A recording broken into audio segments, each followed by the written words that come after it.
Hello everyone, welcome to our channel legal mind map. So आज की हमारी video के अंदर हम कवर करेंगे subject matters of copyright, economic भी, मॉरल राइट्स भी, इन सबको भी हम कवर करेंगे। बहुत सारे सेक्शंस हैं इसके अंदर, हम वो भी कवर करेंगे। ठीक है, और सब्जेक्ट है ये इंटेलेक्चुअल प्रॉपर्टी राइट्स। इसकी पूरी प्लेलिस्ट है जो मैं रिलीज करने वाली हूँ। वन बाय वन वीडियोस आप सारी देखना, तभी आपको समझ आएगा।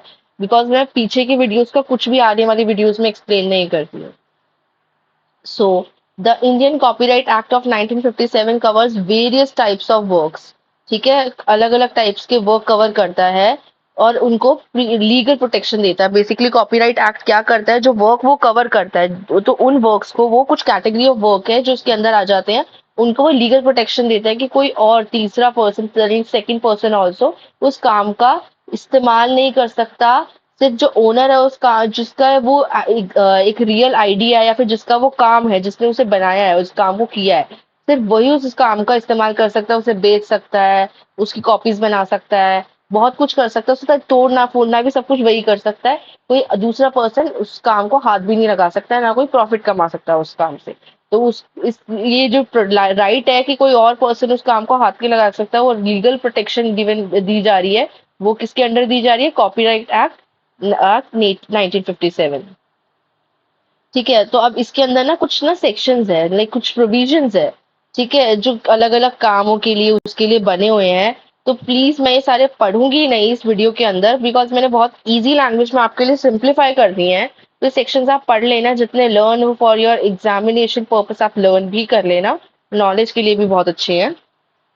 So the Copyright Act of 1957 encompasses several salient features that provide comprehensive protection to authors. वो किसके लिए है? कॉपीराइट एक्ट किस चीज के लिए बना है, मैं हम पहले वीडियो में भी एक्सप्लेन कर चुकी हूँ मैं आपको, इसलिए मैं ज्यादा लंबी एक्सप्लेनेशन नहीं दूंगी। ऑथर्स के राइट को प्रोटेक्ट करता है, क्रिएटर्स के राइट को प्रोटेक्ट करता है, और इसके ऊपर बहुत सारे प्रोविजंस भी है। ठीक है, उनकी ओनरशिप प्रोटेक्ट करता है बेसिकली। ठीक है, सिविल एंड क्रिमिनल रेमेडीज भी प्रोवाइड होती है इसके अंदर। अगर कोई उनकी ओनरशिप यानी उनके राइट को खतरा होता है, कभी कोई उनके राइट को ब्रीच करता है, यानी कि उनसे उनका राइट ले लेता है, प्रोटेक्शन के बावजूद उनकी चीजों को सेल कर रहा है, उनकी चीजों पे अपना क्रेडिट डाल रहा है, तो उसे हम कहते हैं कॉपीराइट इन्फ्रिंजमेंट। तो उसके अंदर कुछ रेमेडीज और कुछ पनिशमेंट्स होती है। ठीक है, सो ये की पॉइंट्स है। Here is the table summarising the salient features of copyright act 1957।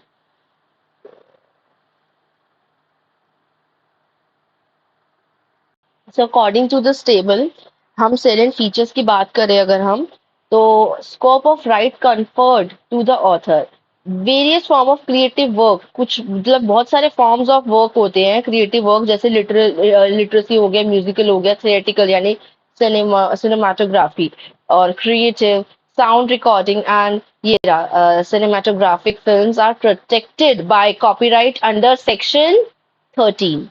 Then provisions to assert ownership. अब ownership की बात करें तो creator of the work is the original owner. कौन original owner है? जिसने बनाया है उस काम को, उसी के पास कॉपीराइट, जो कॉपीराइट के एक्ट के अंदर जो राइट्स होंगे वो उसके पास होंगे। Except when an employee create work during employment, in which case the employer assume ownership according to section 70। यानी कि अगर किसी एम्प्लॉयर ने उसके अंदर हाथ बटाया, उसने कुछ वर्क ड्यूरिंग में, मतलब वो कोई चीज बनाई है, तो वो सेक्शन 17 में उसके राइट्स गिवन है ओनरशिप के, उसे कैसे मिलेंगे, क्या है क्या नहीं, which we have to read, when we'll read we'll understand that.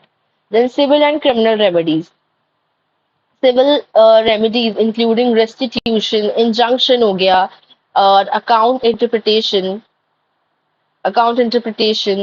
और deletion and surrender of infringing copies, and conversion damage, which is in section 55. This criminal penalty specified in section 63 can include imprisonment and fines. तो ये सारे civil और criminal remedies हो जाते हैं।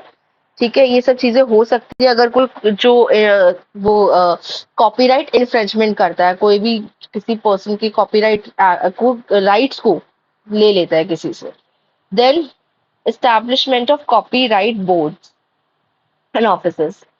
ठीक है, प्रोविजन देखो, ये सारी चीजें मैं जो टेबल, एक मिनट में बीच में रुक रही हूँ, टेबल्स जो है ना बहुत डिटेल में भी डिस्कस हो सकती है, बट ये वीडियोस में और भी इंपॉर्टेंट चीजें जो हमें डिस्कस करनी है, लाइक राइट्स। तो इसलिए मैंने इस टेबल को जितना हो सके इजी तरीके से शॉर्ट में आपको बताया, ताकि आप इसे आराम से समझ सके, आपके लिए डिफिकल्ट ना हो इसको समझना। Provisions of establishment of copyright board and copyright office under the jurisdiction of registrar of copyright for registration of work।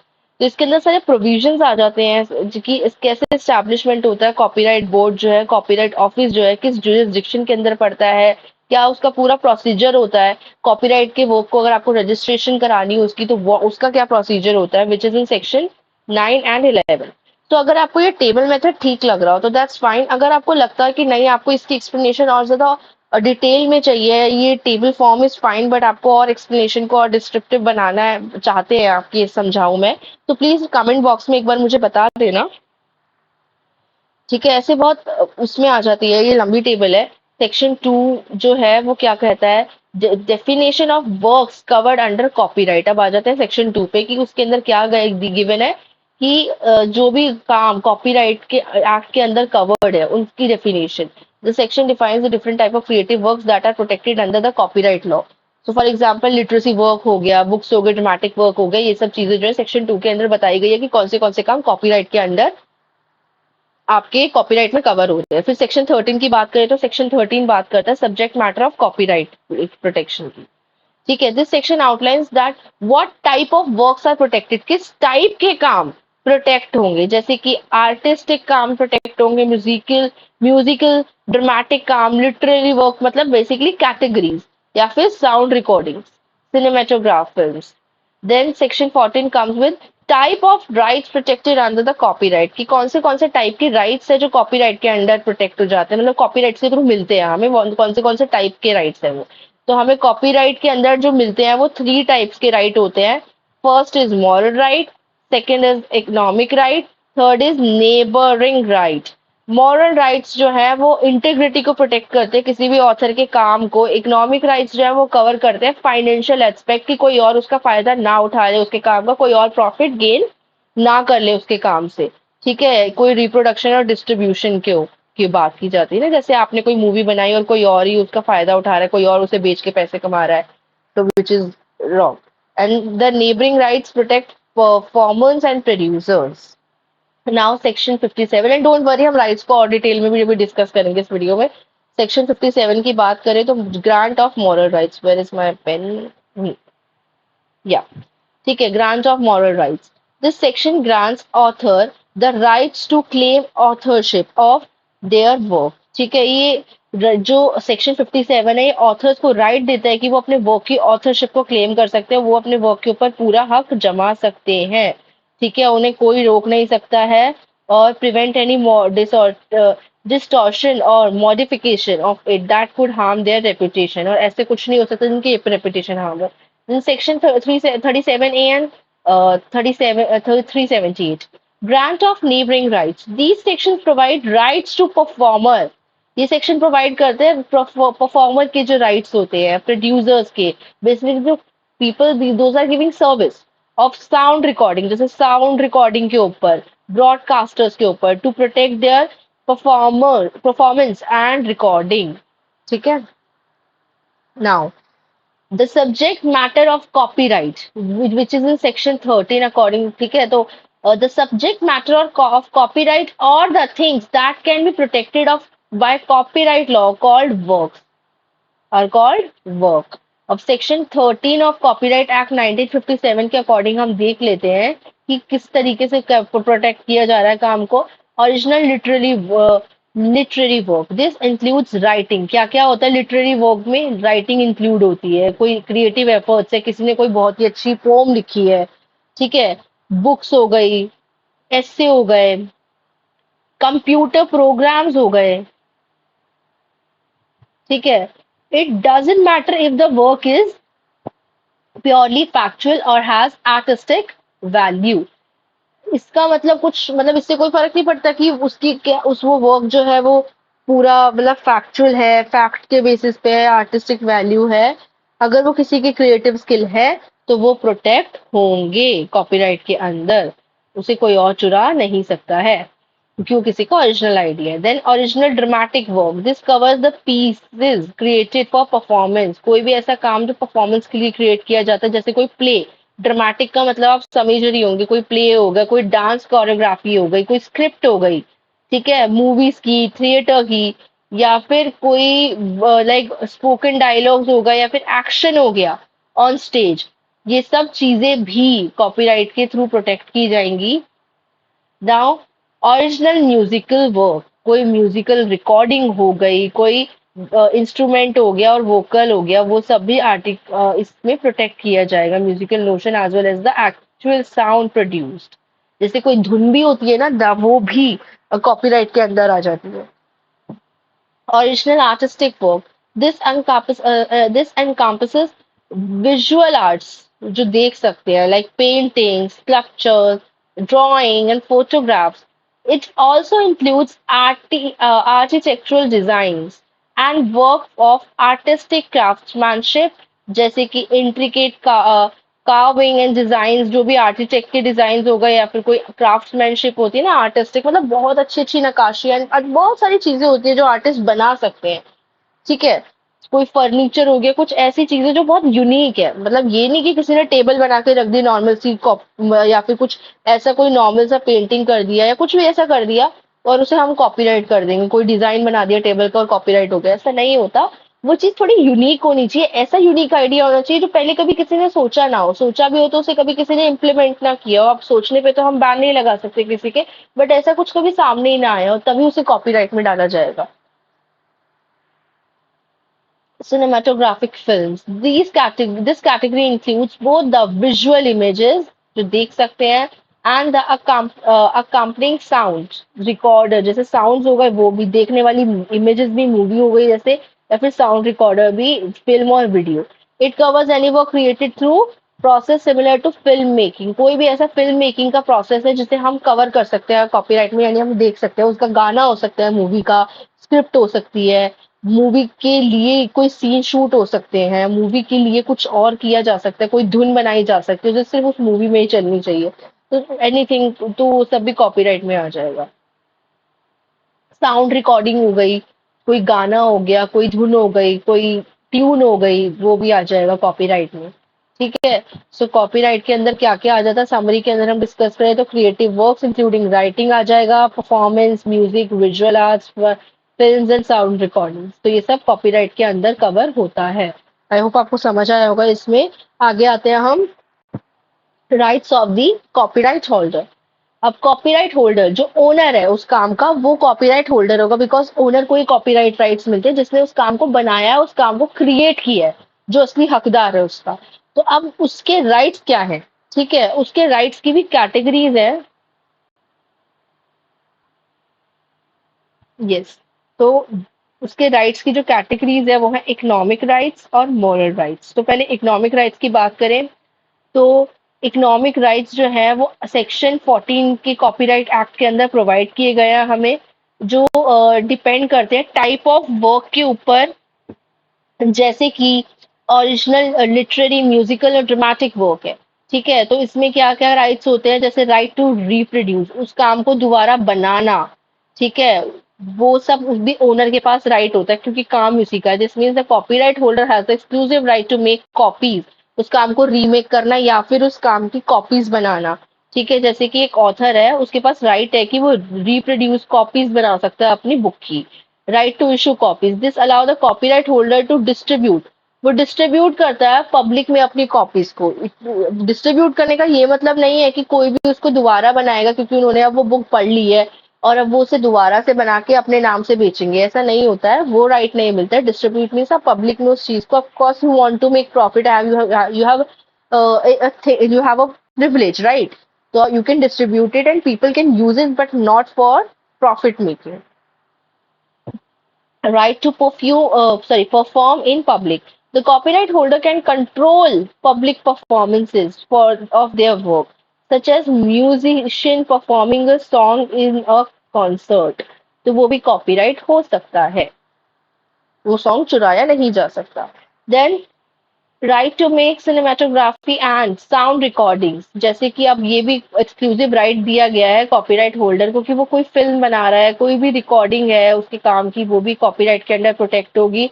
कोई भी ट्रांसलेशन कर रहा है वो, ठीक है, कोई लैंग्वेज के अंदर, वो भी सब कॉपीराइट के प्रोटेक्ट होता है। Then adaptation, this allows the copyright holder to create derivative works based on their original work, उसी के उसी वर्क के अकॉर्डिंग दूसरे दूसरे वर्क बनाने, उसी वर्क के रिलेटेड कुछ ऐसा बनाना, but it should be of course unique, not of someone else idea, उसके खुद का आइडिया होना चाहिए। तो वो भी उस, क्योंकि उसके उस वर्क के जरिए उसने दूसरा काम बनाया है, तो वो भी कॉपीराइट के अंडर ही आ जाएगा, like a movie adaptation of a novel. ठीक है। Next, computer program work. Right to do any act mentioned above. The copyright holder has the same right as for literary.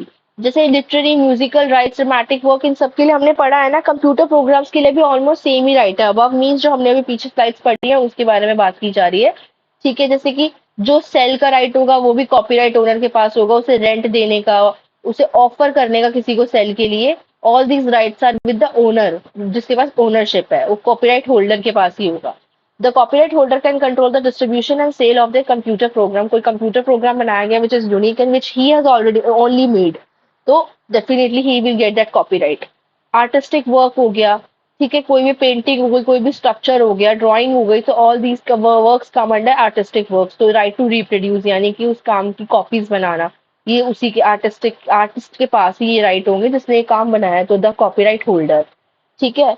उसको राइट टू कम्युनिकेट, पब्लिक के अंदर उसको लेके जाना, public के अंदर उसको डिस्प्ले करना, किसी आर्ट गैलरी में उसको लगाना, ये भी सिर्फ उस कॉपीराइट होल्डर के पास जिसने क्रिएट की है उसकी, मतलब अपनी पेंटिंग या व्हाट्सएवर दैट थिंग, तो उसी के पास ये राइट होंगे। ठीक है। राइट टू इशू कॉपीज, इसे पब्लिक में डिस्ट्रीब्यूट करना भी उसी के पास राइट होता है, the one who creates. Right to make cinematography and sound recordings, ये भी एक्सक्लूसिव राइट उसी के ही है, the one who creates. Right to adaptation, the copyright holder can authorize, adapt और modify, वो changes कर सकता है, adapt कर सकता है, कुछ भी कर सकता है उसके साथ, अपने काम के साथ, क्योंकि उसने वो बनाया है, तो कॉपीराइट होल्डर के पास अपने काम के साथ कुछ भी करने का राइट होता है। देन सिनेमेटोग्राफिक फिल्म्स, वही सेम चीजें हैं सारी, right to sell, rent, offer for sale, ये सब कॉपीराइट होल्डर के पास ही होता है। उसे पब्लिकली लेके जाना, वो भी कॉपीराइट होल्डर के पास ही राइट होता है। ठीक है। साउंड रिकॉर्डिंग में भी वही सेम बात है आपकी कि पब्लिकली उसको लेके जाना, पब्लिक में रिलीज करना, it is the decision of copyright holder of course, because उसी के पास ये राइट है।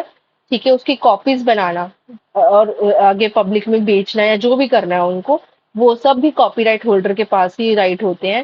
सेल करना, रेंट करना, ऑफर फॉर सेल, ये सब कॉपीराइट होल्डर के पास राइट्स होते हैं। तो आई होप आपको इतना समझ आ गया होगा। अब हम बात करते हैं मॉरल राइट्स की, as we have already discussed in this video पहले भी, दैट की मॉरल राइट्स जो होते हैं वो थोड़ा फाइनेंशियली, मतलब जो प्रॉफिटेबल थिंग्स है उसमें बात करते हैं, मॉनेटरी वैल्यू के अंदर हम उसमें प्रोटेक्शन देते हैं आपको। सो कॉपीराइट के साथ, कॉपीराइट में इकोनॉमिक राइट्स के साथ मॉरल राइट को भी कॉपीराइट एक्ट प्रोटेक्ट करता है। These right acknowledge that a literary artistic work reflects the personality of its creator, make sure करता है मॉरल राइट्स के अंदर कि ना, मतलब ये राइट्स जो है एक पर्सनालिटी और उसकी परफॉर्मेंस, मतलब किसी ने कोई चीज बनाई है तो उसका क्रेडिट उसी पर्सन को मिलना चाहिए, इस चीज का खास ध्यान रखा जाता है इसके अंदर। Just as economic rights protects the desire, economic rights में क्या होता है कि वो पर्सन क्या चाहता है कि कोई और यूज ना करे इस तरीके से, कोई और मेरे अलावा इसको बेचे ना, ये सब चीजें। तो ऐसे मॉरल राइट्स में भी ये चीज ध्यान रखी जाती है कि जिस पर्सन ने बनाया उसी का ही नाम हो उस चीज के पीछे। ठीक है। commercial exploitation, moral rights ensure that authors and artistic integrity is respected, तो उनकी इंटीग्रिटी का पूरा रिस्पेक्ट हो। Section 57 of copyright act 1957 recognizes two type of moral rights. There are two types of moral right. First is right to paternity, second is right to integrity. ठीक है। paternity right के लिए पहले बात कर लेते हैं।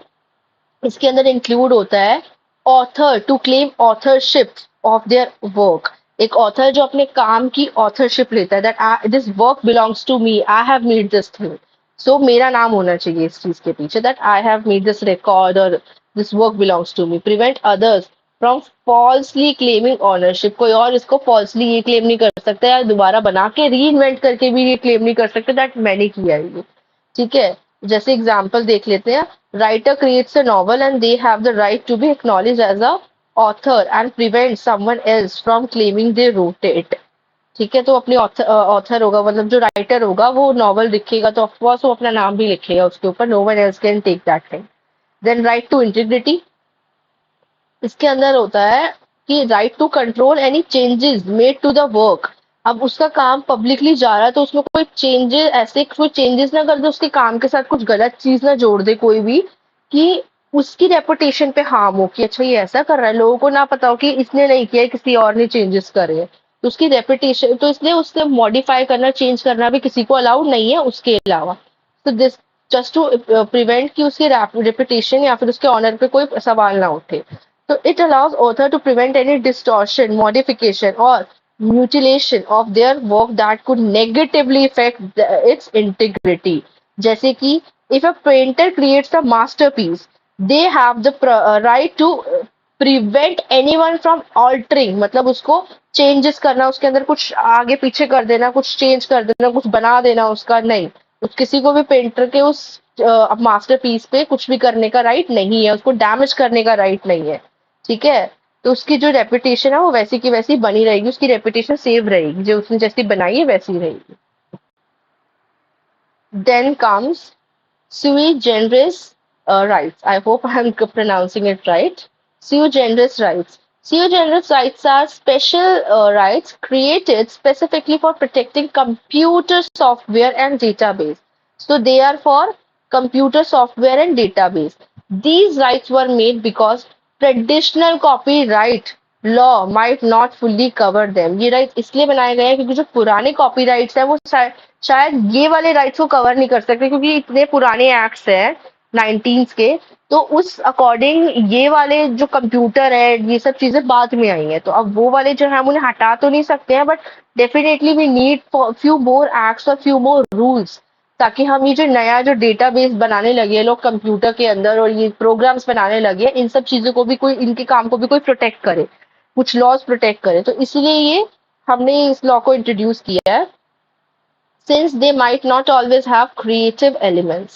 These right acknowledge them, तो जो कोई डेटाबेस हो गया किसी का, कुछ भी क्रिएटिविटी होती है, ठीक है, जो टेक्नोलॉजी के मामले में होती है, सॉफ्टवेयर कंप्यूटर के मामले में होती है, तो उसमें भी कोई उसे उसका भी कॉपीराइट मिल जाता है कि कोई और उस चीज का गलत फायदा नहीं उठा सकता है। This is because a lot of efforts and money go into making them. ठीक है, now sui generis rights allow for the protection of the way information is organized or arranged। वो पूरा जैसे वो प्रोटेक्ट करता है पूरा हर तरीके से कि किस तरीके से जो इंफॉर्मेशन है वो ऑर्गेनाइज की जा रही है, अरेंज की जा रही है डेटाबेस के अंदर। However there are some differences compare to regular copyright, कुछ डिफरेंसेस है अलग, थोड़े दूसरा डिफिकल्ट है, नॉट डिफिकल्ट, डिफरेंट है दूसरे कॉपीराइट से, हमारे ट्रेडिशनल कॉपीराइट से। जैसे एग्जाम्पल है कि the right to make copies of the database might not be protected।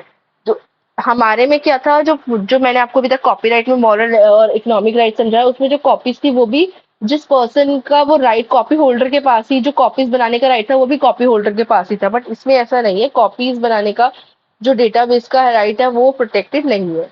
तो these right usually last for about 15 years. ठीक है, 15 साल तक ये राइट्स रहते हैं। ठीक है, एक स्पेसिफिक टाइम फ्रेम बनाया गया for this valuable assets. Right to follow, the right to follow is a special right given to the authors. Authors को ये राइट दिया जाता है, आर्टिस्ट को या ऑथर्स को, ये स्पेशल राइट है। ठीक है, it let's them get a percentage of money. इसमें ना पैसे जो है परसेंटेज ऑफ मनी की बात की गई है। ठीक है, जो काम उनका सेल होता है ना उनसे उनको कुछ एक परसेंटेज ऑफ मनी फिक्स बना दिया जाता है, वो उन्हें फ्यूचर में आगे मिलता रहता है, चाहे वो काम दुनिया में कोई भी पर्सन उनका सेल करे, बट उन्हें वो चीज वो मिलती रहेगी। मतलब उसकी कॉपीज कोई और सेल कर रहा है तो उस पर्सन को भी मिलेगा वो शेयर, बट जो परसेंटेज फिक्स है कि इनको भी उसका पैसा मिलना चाहिए, जैसे 10%, 20% जो भी सेलिंग अमाउंट होगा तो वो इन्हें मिलेगा। This right is something called ड्रॉय डिस्यूट और right to follow. It make sure that creators keep earning. इसका मतलब क्या है, ये ध्यान रखते हैं कि क्रिएटर्स जो है वो अर्न करते रहे, क्योंकि उनका काम है, उनका मतलब वो जो चीजें लोग जिससे अर्न कर रहे हैं उनके सामान से या उनके वर्क से, तो वो पहले तो उन्हीं से बिलोंग करता है ना। ओरिजिन तो वही है। So as the value of their work goes up even after it's been sold, चाहे वो सोल्ड ही क्यों ना हो जाए, the right is not just authors but also for the artist. Authors और आर्टिस्ट दोनों के लिए, specially when their art work is sold again later. जब उनका, चाहे वो बेचे क्यों ना दे अपने काम को, जब उनका काम दोबारा बेचा जाएगा ऐसे आगे भी, तो उनको उसका शेयर मिलेगा। तो इससे क्या होता है, उनको उससे फायदा होता रहता है, क्योंकि they are the origin of their work. That's it in this video. Please don't forget to like, share and subscribe। और कोई भी ऐसा आपको लगता है, कोई क्वेश्चन, कोई डाउट है, तो प्लीज कमेंट करके हमें बता दीजिएगा। और कोई सजेशंस भी है, आप चाहते हैं किसी चीज को हम और खुल के पूरा डिस्क्रिप्टिव वे में समझाएं, तो वो भी please let me know so that we can improve. Thank you.